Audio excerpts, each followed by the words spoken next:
If God is so loving, why does he allow suffering? I've never understood that argument against God. It's just an odd one to me because it's a level of absurdity. Because you have to define what suffering is. Is suffering the loss of a loved one? Okay, well, we know that everything dies. Everything dies. So would God then say we don't die? Because if grandma dies and she's 93 years old, you're going to be sad if that's your wife in particular, or your grandma, it doesn't matter. You're going to be sad. You'll be suffering emotionally for having lost your wife, your grandma, anything. So should God not allow that? Well, that's different, Josh. Well, okay, why did God allow the Holodomor?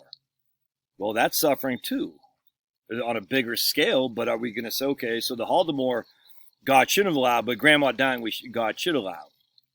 I've never understood that. All right, so how about two people we had actually right here in Georgia, right here in our not our neighborhood, but our town. 4 people died in a boating crash in some place in Savannah. A drunk driver on a boat crashed into them and killed these 4 people. It's just our local paper about their obituary and all that. Should God not have allowed that? Well, that's because that's only 4 people. Grandma dying is only 1. Well, you see what I'm saying? It's just, what's the scale? It's kind of like Jesus says, to look with lust at a woman is a sin, and all sins are created equal. And that's why they said to love God with all your heart and your soul. It's just a weird one, though. Why does God allow suffering? And they say, well, it's not suffering, it's evil, Josh. The Holodomor, the Holocaust, the Tutsis and Hutsis, that was evil. Why? Because men inflicted evil, suffering on other men, other people. All right? So again, it's a level of suffering. So suffering by grandma dying, we can make a case for God allowing that, but suffering when it's inflicted by other evil men with the evil intentions is bad. Well, how about the suffering done from the survivor who lost his brothers and sisters and moms and dads in the drunk driving accident that just happened in Savannah? That's not evil. Was it evil for the commies, for the Nazis, for the Tutus and Hutsis? That was evil. The Maoists, the Khmer Rouge, the Shining Path, that was all evil. Why does God allow that? Well, but he also allows, at the end of the day, he's allowing suffering because of the level of evil. So where is it that's okay for God to allow, but not okay for God, that God shouldn't allow that? How about if you break your leg and you're suffering from pain? Should God not allow that? How if you are injured in a car crash and you can't walk again? Should God not allow that?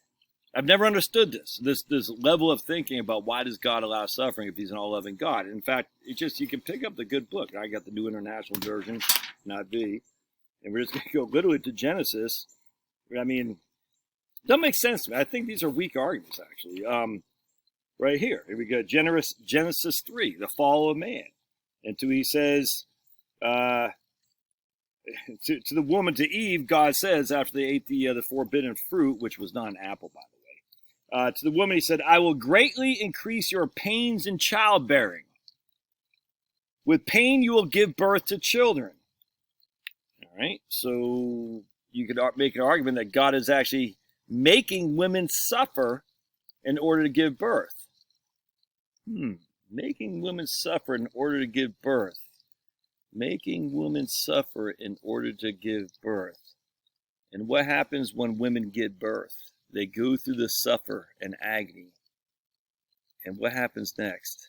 The heart melts with the beauty of a new human being. Isn't that interesting? You walk through the valley of death, and then you come back with a new bouncing baby boy that makes you so happy.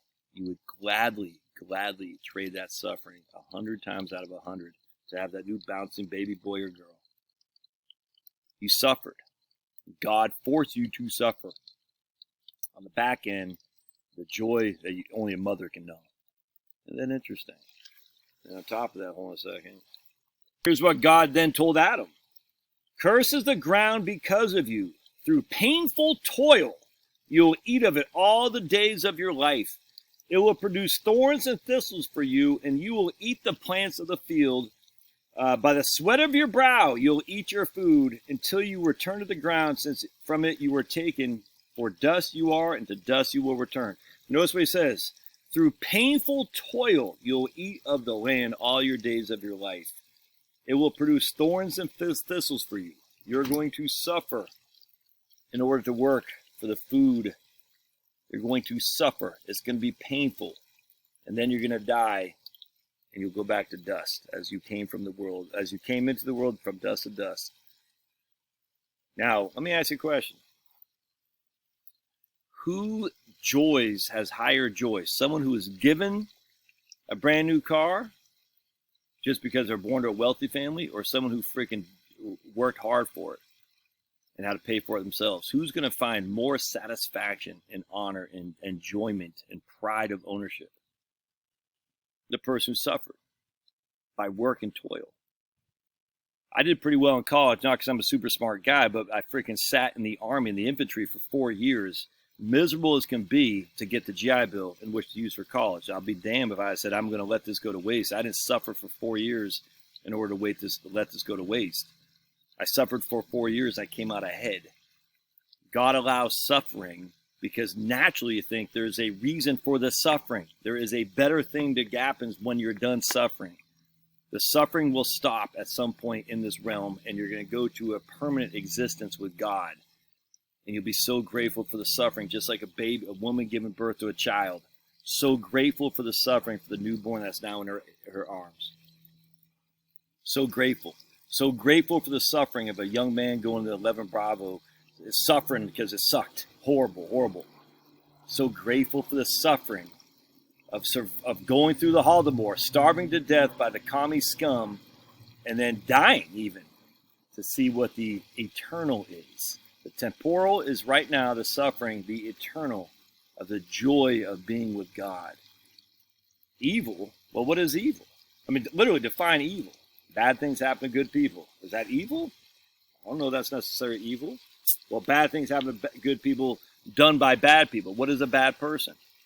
Hitler is a bad person. Oh, okay. So because you're not Hitler, you're a good person then? I don't get it, man. The atheist, this is a bad argument to make.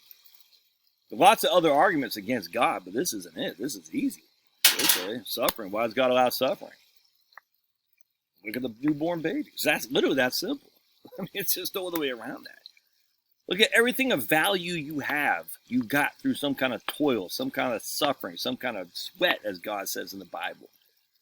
Nothing of value is given to you. Everything of value is when you have to strive for it. It's just that simple, man. And in this world, you might strive and you might suffer, and you might not end up with what you thought: a house, a car, a GI Bill. You might say, man, I suffered and I still ended up worse off. That's temporarily. That's temporary. The temporal. The eternal, though, is what matters most. So just because you're suffering now, I don't mean to minimize people's suffering. People suffer all the time. However, let's put in real terms, the suffering that you have today under the faithful of who believes in the good Lord above will lead you to eternal grace permanently forever. Always remember that. Love to hear your thoughts. We'll see you.